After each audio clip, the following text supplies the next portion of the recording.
Assalamualaikum warahmatullahi wabarakatuh.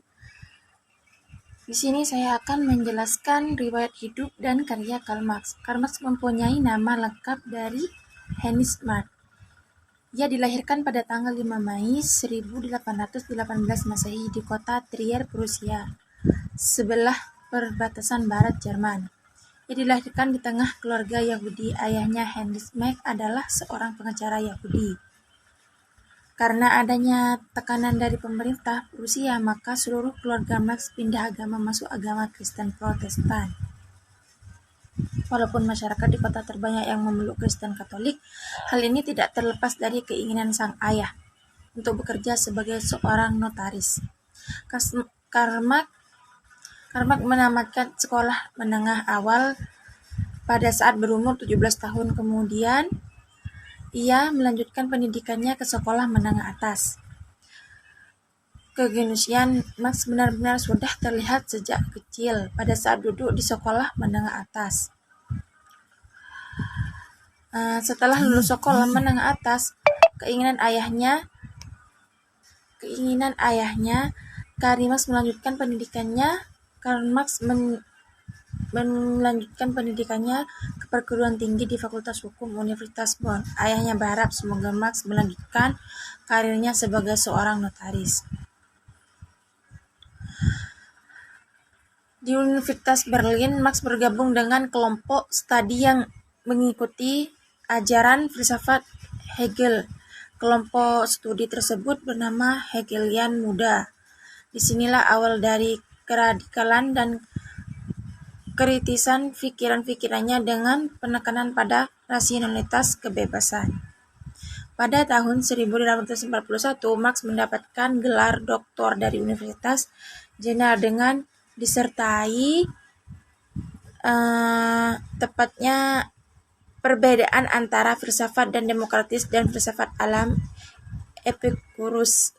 Tepatnya pada tanggal 15 April 1841, keinginannya untuk menjadi dosen di Universitas Bonn menjadi kandas dikarenakan sifat radikalnya dan sulit untuk kompromi dengan status quo.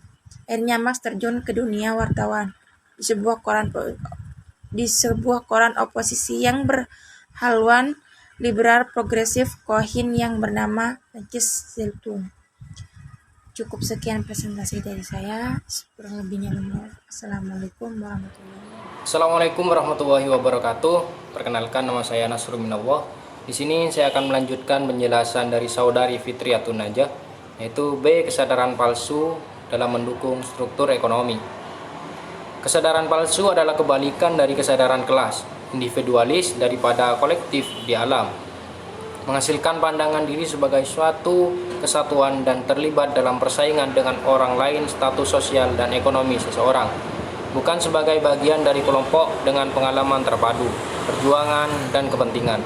Menurut Marx dan ahli teori sosial yang mengikutinya, kesadaran palsu itu berbahaya karena mendorong orang untuk berpikir dan bertindak dengan cara yang berlawanan dengan kepentingan ekonomi, sosial, dan politik mereka. Marx melihat kesadaran palsu sebagai produk dari sistem sosial yang tidak setara yang dikendalikan oleh minoritas elit yang kuat. Kesadaran palsu di antara para pekerja yang mengalami mereka untuk melihat kepentingan dan kekuasaan kolektif mereka diciptakan oleh hubungan material dan kondisi sistem kapitalis, oleh ideologi atau pandangan dan nilai-nilai dominan dari mereka yang mengontrol sistem dan oleh sosial. Sekian dari saya, kurang lebihnya mohon maaf. Assalamualaikum warahmatullahi wabarakatuh. Di sini saya akan melanjutkan materi tentang sikap pasrah dan sabar dalam Islam. Sabar harus disertai dengan keikhlasan saat menerima suatu takdir. Berbagai takdir dan tantangan hidup harus disertai dengan kesabaran. Jika hasilnya belum sesuai dengan harapan yang kita inginkan, kemudian ikhlas menerima ketentuan tersebut. Walaupun kita sudah berusaha dan melakukan ikhtiar yang baik atau maksimal, dan hasil yang kita inginkan itu tidak sesuai dengan yang kita inginkan, maka kita harus bersabar. Semisal seperti kita memiliki cita-cita menjadi seorang guru. Namun kita itu telah berusaha belajar dengan giat, sekolah tinggi-tinggi, dan belajar cara menjadi guru yang baik. Namun jika Allah mengkehendaki yang tidak seperti yang kita inginkan, maka kita itu harus bersabar. Karena jalan tersebut adalah jalan yang baik untuk kita, yang ditakdirkan oleh Allah.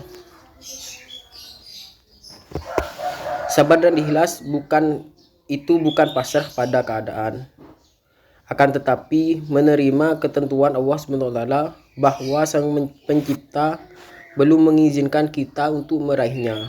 Seperti yang saya jelaskan barusan, itu jalan tersebut pasti jalan yang baik untuk kita. Jalan yang ditakdirkan Allah itu adalah jalan yang terbaik suatu saat kepada kita. Bisa kita itu menjadi guru bukan saat ini, bukan seperti yang masih diinginkan, tapi atau suatu saat atau setahun setelah mengikuti tes jadi guru begitu.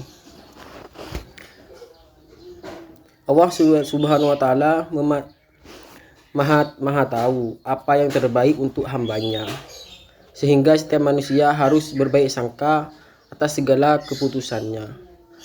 Pada surah Az-Zumar ayat 10 seperti yang ini. A'udzubillahi minasyaitonirrajim. Bismillahirrahmanirrahim.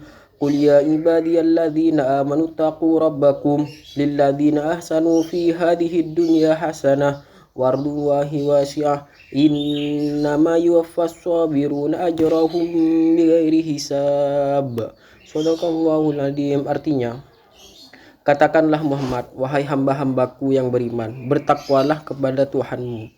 Bagi orang-orang yang berbuat baik di dunia ini akan memperoleh kebaikan, dan bumi Allah itu luas. Hanya orang-orang yang bersabarlah yang disempurnakan pahalanya tanpa batas.